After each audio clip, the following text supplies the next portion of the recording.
Hello, and welcome to the podcast, An Intelligent Look at Terrorism. I'm your host, Phil Gurski, President and CEO of Borealis Threat and Risk Consulting in Ottawa, Canada. Today's episode is episode 11, and it's a bit of a change of pace from what you've heard previously.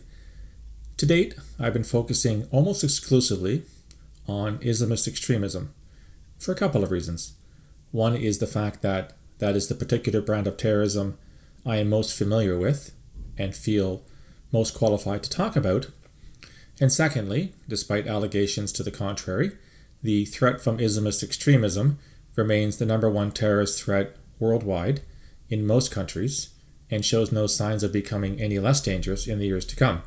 So it makes eminent sense to me, at least, and I'm sure to many of my listeners, that when you talk about terrorism in 2019, you have to devote an awful lot of your attention to Islamist extremism, groups like Al-Qaeda, Islamic State, Al-Shabaab in Somalia, Boko Haram in Nigeria, etc., etc., etc. Today's episode, though, is going to be a bit of a change of pace, as I noted, and the first in a series of podcasts that deal with other types of terrorism that have little or anything to do with Islamist extremism. In all honesty, these next few podcasts are a bit of a promotion, if you will, for my forthcoming book, When Religion Kills, which is coming out this fall, late fall, to be published by Lynn Reiner in the United States. And it looks at a whole host of religiously based or religiously inspired forms of terrorism, including Islamist extremism, but goes well beyond that. Today's podcast will be devoted to the topic of Hindu extremism, which obviously refers to what's happening in the state of India. India, of course, has been in the news a lot lately. It just held a massive election. India is the largest democracy in the world by several orders of magnitude. There are over 1 billion Indians, and many of them voted in the most recent elections, which brought back to power Narendra Modi, who is the Indian president, for a second time. Mr. Modi's been around for quite some time at the state level, but has now become a very public figure on the international stage. However, given that this is a podcast on terrorism, you might ask, well, why am I raising the position of the Indian leader with respect to political violence? It turns out that Mr. Modi has, in fact, either stood on the sidelines or actively encouraged the phenomenon of Hindu extremism in India for quite some time now. India, of course, is a majority Hindu country, believing in the Hindu religion, although there is a significant Muslim part of it. In fact, India is the second largest Muslim nation on earth, or third, depending on the numbers, after Indonesia, and neck with Pakistan, which always led me to note that the 4 largest Muslim nations on earth, Indonesia, India, Pakistan, and Bangladesh, none of them are actually Arab in nature, which surprises some people who always associate Islam with the Middle East and with Arab culture. Nevertheless, there is a very significant Muslim population in India, and most of this stems from the fact that from the early 1500s until the late or mid 1800s, India was basically run by an empire called the Mughal Empire, which was a Muslim empire that ruled a state of largely Hindu people for the better part of 3.5 centuries. And of course, the British came in, created or established India as a colony, the British Empire, and then it gained independence in the middle of the 20th century. So what does all this have to do with Hindu extremism? Well, unfortunately, there are far too many occasions in which actors in India who are in fact of the Hindu religion have carried out or supported or encouraged acts of violence largely against Muslims, although not exclusively against Muslims, for quite some time now. And I want to talk about this phenomenon of Hindu extremism, sort of some of the historical precedents that led to it, as well as where it is now and where I fear it is going, and how Mr. Modi is involved in all of this. One of the more interesting sets of violent episodes took place back in 2002 in Gujarat. And this was an attack on a train, although there is some doubt as to whether or not the train was actually attacked or it was actually inter-ethnic or communal violence. In any event, a whole bunch of Muslims died. And in response to the attack, there were some Hindu activists who basically pointed the finger at Muslims, and it ended up a lot of massacres of Muslims in India at the time. The thing about the Gujarat attacks, it was tied to a place called Ayodhya, which is a very important site for both Indian Muslims and for Indian Hindus. Ayodhya was originally a temple that was devoted to the Hindu god Rama. It was believed to be the birthplace of that particular god. And under the Mughal Empire, it was also the site of the Babri Mosque, which was a very important Muslim site. The mosque itself was destroyed in 1992, and since that time, successive Indian governments have been trying to allocate or assuage the various populations and divided the site into thirds, 2/3 of which were to go to Hindu commemorations and 1/3 to the site of the old Muslim temple. So why is this important? Well, actually, back in 2002, guess who was the state minister, if you will? It was Narendra Modi. And he is widely believed to have, if not actually spurred on the violence, of not having done enough to actually prevent them. The Ayodhya site has been essentially barren since 92, but even recently there have been mobs of Hindu activists, I'll use the term lightly, bordering on Hindu extremists, who've been trying to rebuild the temple to the god Rama. And this, of course, is causing a lot of consternation within India, and especially between Hindu and Muslim communities. So why does this matter in 2019? Well, as I noted, Mr. Modi has been re-elected as the president of India. And all throughout the election campaign, there was a lot of fear amongst Muslims in that country as to what would happen if, in fact, he was returned to power. And he was returned to power with quite a majority. So there are a few things that you have to bear in mind when it comes to the relationship between Indian politics and Hindu extremism in India. One is the fact that the BJP, or the Bharatiya Janata Party, which Mr. Modi leads, is known to be a Hindu nationalist party, if I could use that term. The other institution, if you will, that is much more worrisome from my perspective is called the RSS, or the Rashtriya Swayamsevak Sangh. This is an organization that dates back to the British Raj, when the British Empire controlled India. And it was founded as a Hindu nationalist organization, the goal of which was to build a Hindu nation that was tied to very closely to religious discipline, i.e. Hindu religious discipline. It was banned on several occasions, although the RSS association with violence is in fact a long one. A former member assassinated Mahatma Gandhi in 1948, and it has since that time developed a very close relationship with the BJP. The RSS claims to be a pan-India organization that's peaceful and is seeking the prosperity of all, but in fact it did have direct links to Mussolini in Italy and Hitler in Germany during the Second World War and prior to that, so that certainly should tell you something. The RSS seems to have a particular bent or obsession with targeting India's Muslim community, and we'll talk about that in some detail in a bit.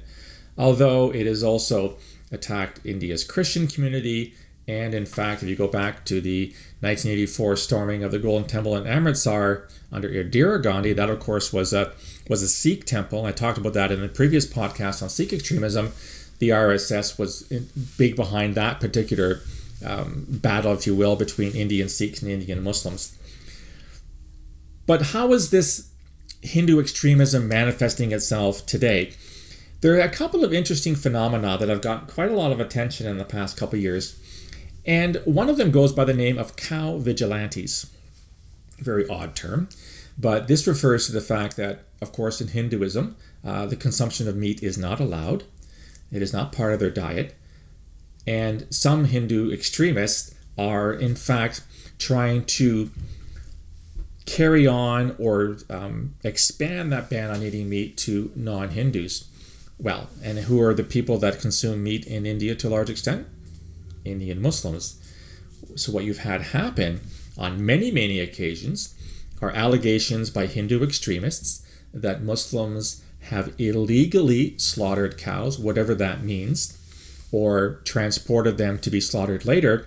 And there are many examples over the past couple of years where mobs have essentially besieged these poor people that are just doing their jobs as butchers or as transporters, dragged them out of trucks or out of their shops and beaten them to death. And there are many, many occasions on which this has happened. And on these occasions, the local law enforcement has been, in many ways, very happy just to turn a blind eye and to ignore what's happening and certainly not intervene to save the lives of these innocent people.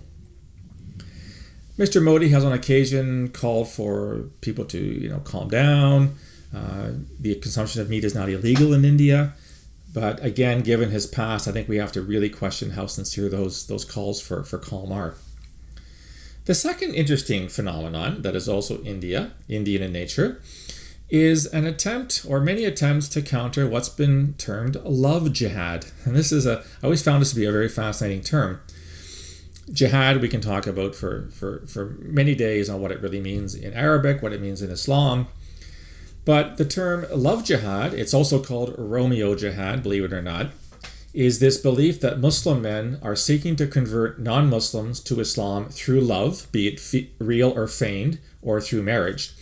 And this goes back to a conspiracy theory that may in fact have its origin in the split between India and Pakistan in 1947, of course, with the dissolution of the British Empire, and this belief by Hindus that somehow Muslims are stealing their women and forcibly converting them to Islam, making them have children, which of course would be Muslim as opposed to Hindu, and thereby somehow getting at or undermining the birth of Hindus and therefore chipping away at the Hindu majority in India. This, of course, is absurd, given the vast majority of Indians are in fact Hindu, and the predominance of Hinduism in India is not under any threat anytime soon. So a bunch of Hindu extremists, they call themselves love commandos, that basically try to intervene when they find out that there are arranged marriages, which of course is in many ways the norm, in many places the norm in India, and prevent them. Or they actually intervene in weddings to try to prevent the marriage of a Muslim and a Hindu. And on occasion, these have turned, in fact, very, very violent. People have been killed by Hindu extremists trying to prevent a Muslim man and a Hindu woman who fall in love from getting married. And again, on many occasions, this is something that the authorities seem to want to ignore. They don't play an active role in trying to intervene. And as a result, people have died. There's also the Kashmir issue. This is one over the disputed area of Kashmir, which lies between India and Pakistan. It is largely controlled by India, although there's a part that's controlled by Pakistan. This is an unsettled area, and it's been unsettled since dissolution in 1947 with the creation of Pakistan as a largely Muslim state and India as a largely Hindu state. And the amount of violence that's been occurring in Kashmir has been going on for the better part of 3/4 of a century. It's not showing any signs of letting up. It's only almost on a weekly basis that I read news in Indian and Pakistani newspapers in which journalists call out martyrs on both sides. So if Indian soldiers die in the fight against Kashmiri separatists, they are martyrs. If the Kashmiri separatists die in battles with Indian commandos, Indian forces, they are martyrs as well. This is an area that is showing, unfortunately, no signs of regulating or simmering down anytime soon. And surprise, surprise, the RSS, the organization we referred to before, is in fact challenging an article in the Indian Constitution which grants Kashmir special status, and it's painting it as a Muslim assault on India and by extension a Muslim assault on Hindus. Both sides have been guilty of atrocities. It's nothing new. It's just religious fervor on either side reaching a boiling point, and people using religious doctrine, religious scriptures, religious tenets to justify violence against people who happen to believe in a different way. Another one that's come up recently in India that's linked to Hindu extremism is a crisis in the Indian state of Assam. And this is a state in northeastern India, which abuts Bangladesh. As I mentioned, Bangladesh is a largely Muslim country, the fourth largest Muslim country on earth. It was the site of violence when Bangladesh was created in the late 70s and 80s. Of course, Bangladesh used to be East Pakistan.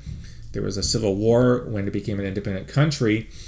And a lot of people in the area, including members of the BJP, the Bharatiya Janata Party, have essentially tried to force those living in Assam state, whom they call latecomers, i.e. those who arrived after 1971, to leave.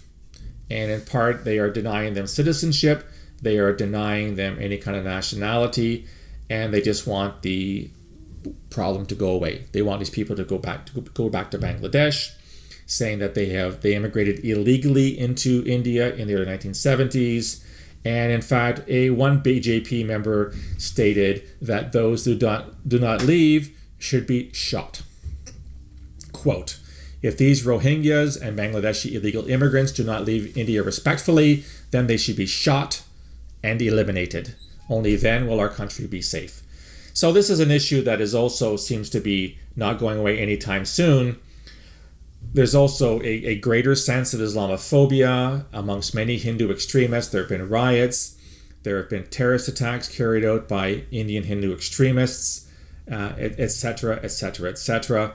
If you read the Indian media on a daily or weekly basis, you find, in fact, that these things happen an awful lot. There's also some anti-Christian violence in India to a much lower extent. Although in 2018, a global Christian rights group called the Alliance Defending Freedom claimed in the first 10 months of that year, 2018, there were 219 incidents of targeted violence against Christians by Hindu groups, 192 of which were mob attacks in the form of threats and intimidation. And it turns out, according to this group, that women and children were the ones that have suffered the greatest, with upwards of 300 women and children reporting to have been injured by Hindu extremists, and these are Indian Christians. So Prime Minister Modi, of course, a very charismatic man. He is seen as the man who has brought India in many ways into the 21st century, varying degrees of economic advance, etc., etc. He has publicly called out Hindu extremists. He actually used, although he did lash out at the opposition when they used the word Hindu terror, seeming to try to backtrack and say, well, this is terrorism, but it's not Hindu terror. An interesting term that I have come across also in the literature is the term saffron terror, referring to the robes that devout Hindus wear. So where does this leave where India is going to go? Is this in fact Hindu, i.e. religious extremism, or is this more nationalist or ethno-nationalist terrorism? Well, let me give you another quote. This comes from a head of the RSS in the southwestern India state of Maharashtra, who stated, I quote, "Everyone in this world is born Hindu. They are turned into Muslims when they are circumcised, and they are Christians when they are baptized." And he made this statement in the aftermath of what he called the successful rescues of cows by devout Muslims who took them by devout Hindus who were taking them from Muslims allegedly to be slaughtered. So I think in this regard, it's really hard to see that this is not a religious form of extremism, that it is definitely tied to Hinduism. Is it tied to normative Hinduism? Not to the best of my knowledge. Is it a majority of Hindus that believe in this form of violence, that believe that killing Muslims over their love affairs or over the consumption of meat is licit? It's allowed? By no means. But it seems to me that this is very, very much a religious form of violence. In essence, Hindu extremists refuse to accept anything that strays from their narrow interpretation of Hinduism, and they abide by a mantra that is Hindu Khatre Mein Hai, which is Hindus are in danger. And this is a classic trope that a lot of groups use, saying that because we are in danger, because our people are suffering, and name the enemy, it doesn't matter who it is. In this case, it's Indian Muslims. In other cases, like in Myanmar, it's the Rohingya Muslims. I referred to the Rohingya earlier in terms of the Assam situation. But this is a classic way of saying that we are besieged, we have identified the enemy, and we have an obligation to confront the enemy and, if necessary, to kill the enemy before he kills us. In that light, I can draw no other conclusion than that Hindu extremism is real, and that it is yet another form of religious terrorism, very much aligned with Islamist extremism and Jewish extremism and Sikh extremism, etc. In the podcast to follow this one, I'll be dealing with those other forms of religious extremism, not just to convince you that there are other forms of religious terrorism, but just because I find this an interesting phenomenon. And I think it's important that we remind ourselves that despite the fact that Islamist extremism is the number one threat facing us right now and has been for the past 40 to 50 years, and is going to be the number one threat for the foreseeable future, that it is not the only manifestation of this particular brand of terrorism. We have a tendency to associate terrorism with Islam, and I think that's not helpful and dangerous. Ann Coulter, for whom I have no respect as a commentator, once stated that not all terrorists are Muslim, but all Muslims are terrorists. And in many ways, the reason why I wrote the book When Religion Kills was to question that assumption on her part, and found it to be wanting. In fact, it was completely baseless. Terrorism is not limited to Muslims. There are many other people who happen to have very deep faiths in their particular religions who have authorized, demanded, or even made mandatory the use of violence in the name of their gods. So that's it for podcast number 11. I do hope you enjoyed it. As usual, I would seek your feedback. You can reach me at borealisrisk@gmail.com. You can leave messages on my Facebook account. I'm also found on LinkedIn and on Twitter at BorealisSaves. I'll talk again in a fortnight. Until that time, stay safe.